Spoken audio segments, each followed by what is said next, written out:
Hello everyone, welcome to the Red Room. Today we'll be doing one of our awful reviews.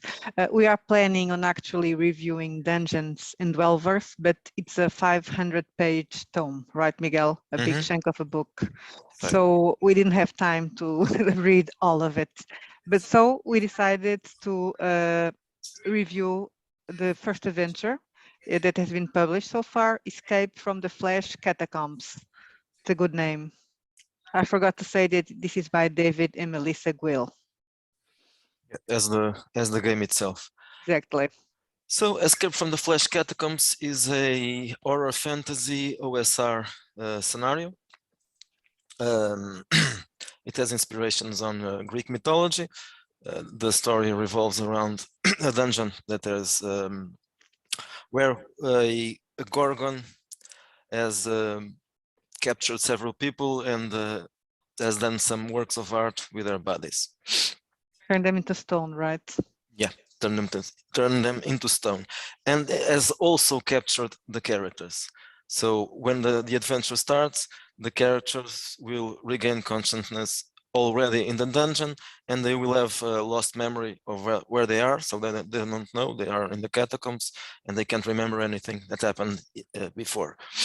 It seems like a cliche, but for a modern horror scenario, I think for a fantasy horror, it's probably interesting because heroes usually don't end up like that without memories, and Exactly. so it's interesting, a different concept. And meanwhile, there's a twist, right? Because while the player characters are unconscious, someone actually slain the Gorgon, but Yes, but got killed. yeah. Before the characters regain consciousness, there was another hero, another adventurer that entered the catacombs and has slain the Gorgon. And what happens is that all the victims, the previous victims that she has used in her art projects, they are turned back into flesh as undead creatures. The deformed undead creatures, because the things that she has done with them turn them into horrible things. Okay, I'm going to share the screen so you can see the. So this is the cover. I really like, let me just add that, I really like their art. So they also do the art for the book. And I think they have, for their books, very, how can I say, special style. I can already start looking at and say that this was done by them. Some of the art that we see in some fantasy, even though it's supposed to be more expensive, but it's very generic. So This it one is have a style. a distinctive style, Exactly. right? Yeah. So this is the catacombs, so not particularly interesting to see right now. So some notes about preparation of the adventure, useful details, and then you have some pre-gens. They are something here. They aren't very detailed. They are archetypes: dwarf weaponsmith, elf herbalist, a kobold wizard's apprentice, a human acolyte, a human armorer, a human farmer, a human mercenary, a mind kobold outlaw. Another illustration. This is perhaps a victim of the gargoyle, the gorgon. I don't know, maybe. Going to look for some more illustrations in the book. We have maps. I think this will be a really interesting, because it's OSR, you can adapt it to any rules, and it would be interesting, in my opinion, to start a campaign.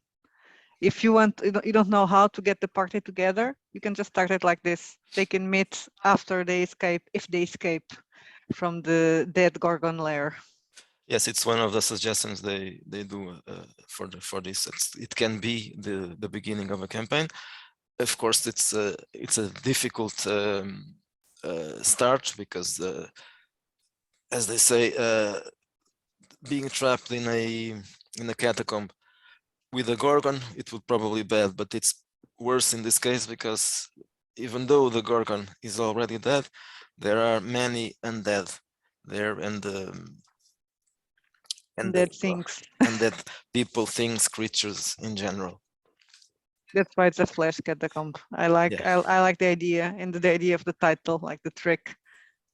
there are some monsters also a crawler, and this is probably a mix of two creatures, a horse and a person, a shambler, catch-all category for undead victims.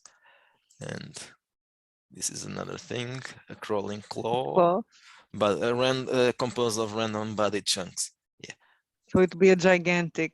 Another one, the dryad. It's a flesh tree made of people. There's a naked woman there.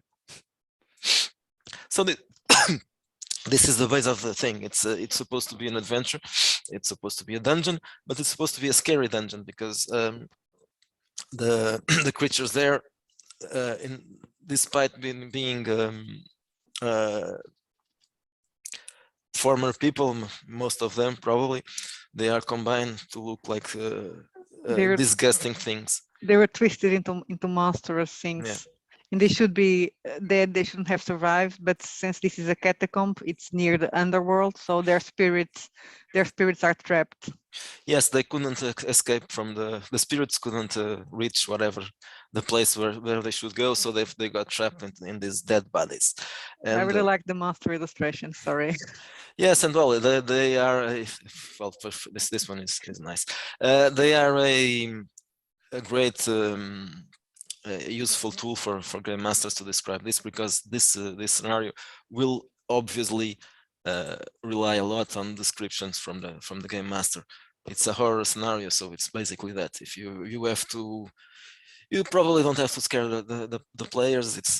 That's a very difficult thing to do, but you have to scare them for their characters. So and the nice descriptions of horror things coming from a dark tunnel in an underground catacomb is always a nice way to put the fear in the heart of your players. Okay, let's stop sharing. Well, we will promise that we will review Dungeons and Dwellers in the near future. Yes, that's it. Meanwhile, if you like this and the other reviews and interviews, please follow us and share it. And that's it for Bye now. bye. Bye bye.